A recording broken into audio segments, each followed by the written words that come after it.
Okay, good evening, everyone. My name is Roger Perkin, and I'm going to just give you a brief intro into how I use Ansible and how I got started using Ansible as a network engineer. So I am Roger Perkin. I'm a CCIE, qualified there about 5 years ago, and I currently work as a technical architect for Computer Center, focusing on network automation and large-scale enterprise network design. So network automation, there's a couple of slides here. Gartner has pointed out that 70% of Gartner's clients still use manual CLI-based methods as their primary mechanism for network configuration. And on top of that, they believe that 70% of their changes, if they did them with unplanned network outages, will drop by over a half if they were going to automate that. So still at the moment, network automation is being done heavily with manual tasks, and it's taking a long time for networks to catch up with the automation bandwagon that the server teams have been using for many years. So I have been in networks for probably about 20 years, and in the last couple of years, thought that I should really get into network automation. This is something that's coming and it's not going to go away. But the biggest challenge with network automation is how to get started. So the main advice is really to start with something simple. Backing up configuration files is an easy, obvious choice. Then I looked at other things I can add into this. So this is just an evolution of sort of my journey into how I get started. Database folders for backups, running show commands, capturing output, and then moving on to pushing custom configuration to multiple devices. So typically in my job as an engineer, I was staging networks, setting things up, and you would do that manually, task by task, device by device. And the automation is trying to bring that all together and treat the network as one sort of piece of infrastructure, treat it as a big block of code, and just push everything in one go. So that's the basic slide introduction. I'm just going to step out of this and go into a demo.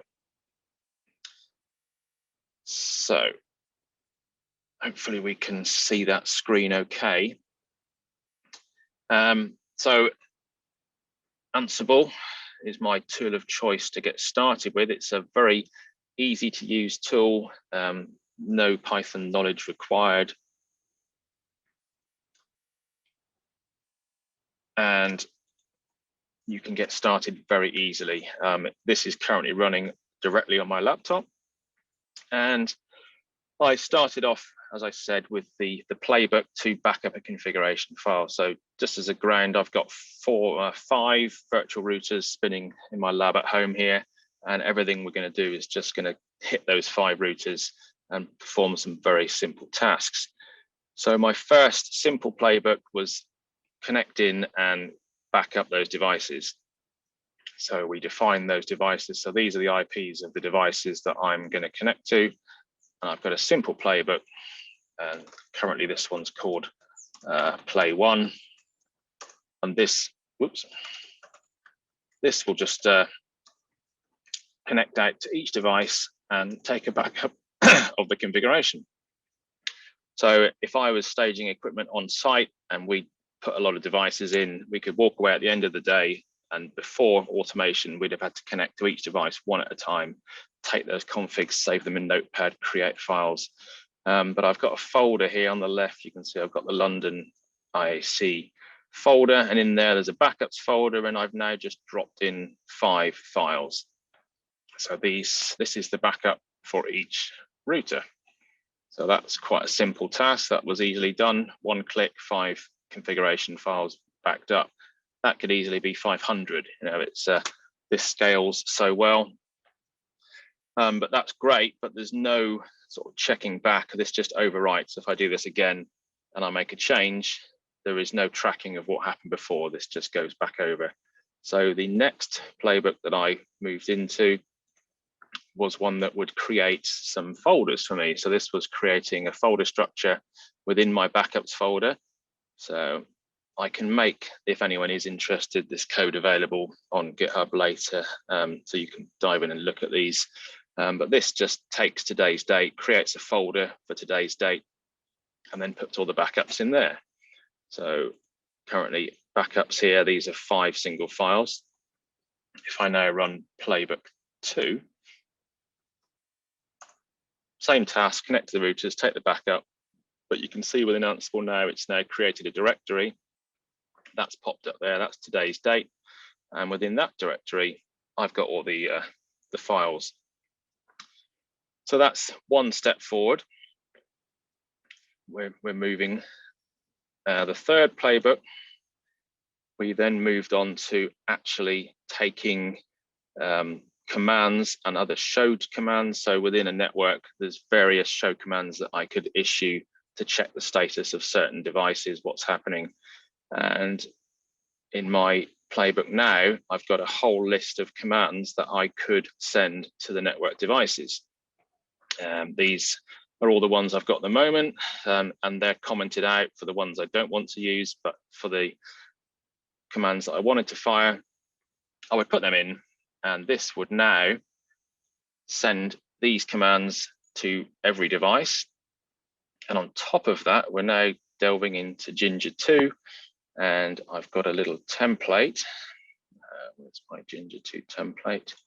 Yeah, which takes the command in the commands list, it loops through the command, and it will put the output for every command listed by the device name in the backups folder. So same process, connecting to the routers. Now, this is backing up the routers again, but this time I'm going to run a load of show commands against each device. And more information pops into my folder here. So I've now got dated router configs in the folder, and now I've got show outputs for each device based on a dated file. So for moving from the first file that we had, which was literally csr1 config.txt, I've now moved up to the router date, and I've got the router, the date, and a show output. And my little template here has said, this is output from CSR1, and these are the outputs of each command. So the command is listed here, and it tells me that CDP is not enabled. The version is here, and these are the IP interfaces. So what the benefit of this is I could take this, run it on a site where we've installed a lot of infrastructure, run these commands and step away. We might step away for a few weeks, come back, run the same play again and validate the network infrastructure. And you could do a diff against the files and see any differences. So people can say, well, this was working as of this date. You can go back and say, well, actual fact, according to this, on this date in this file, you know, that wasn't the case. So that's the sort of evolution of my end of day quick thing. And that simple playbook, which then literally just took me 1 second to click the button, has saved me, 15 minutes at the end of each day checking and backing up config. I can then take these entire folders, zip it up, send it to the client. We could do all sorts with that. So that's simple tasks. Then once you've got these simple tasks, these are non-invasive. It's not making anything onto the device. It's literally show commands. I then moved on to configuration. So we can push configuration out to the device. So within Ansible, we're using the config module. The first thing to do, once you've got all the devices configured in your host file, so you can reference them all, I can literally push configs from a text file.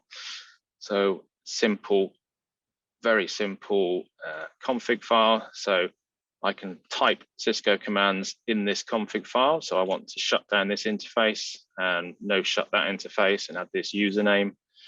And if I run this command, this will fire these commands to all 5 routers. Now I've got where is it? So I've got a router up here. So I'll leave that one over there so we can see it.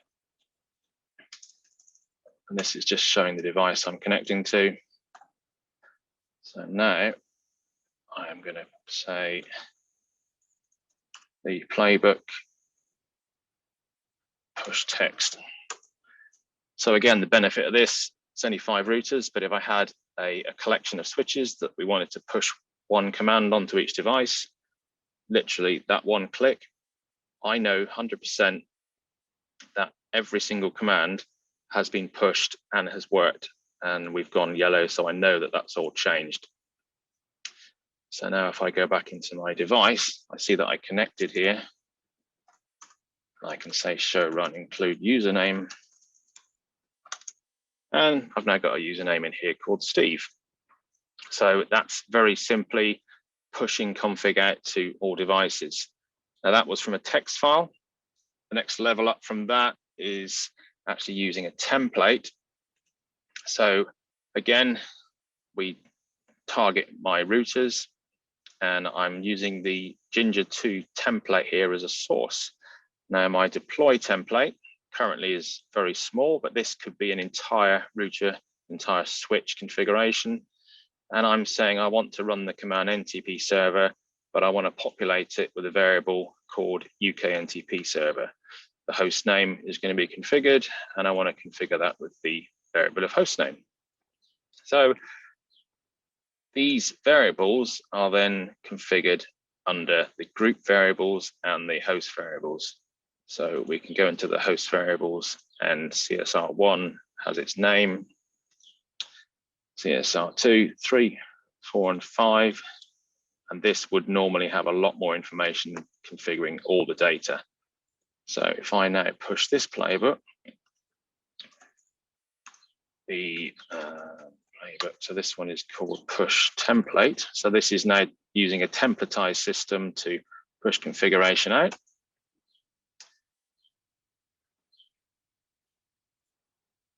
Oh, I've missed a, so that's saving on 1 and 2. I think I've got an issue there. Yeah, sorry, I've just changed these. That'll actually add on for the next task. So in CSR1, I've now changed its host name.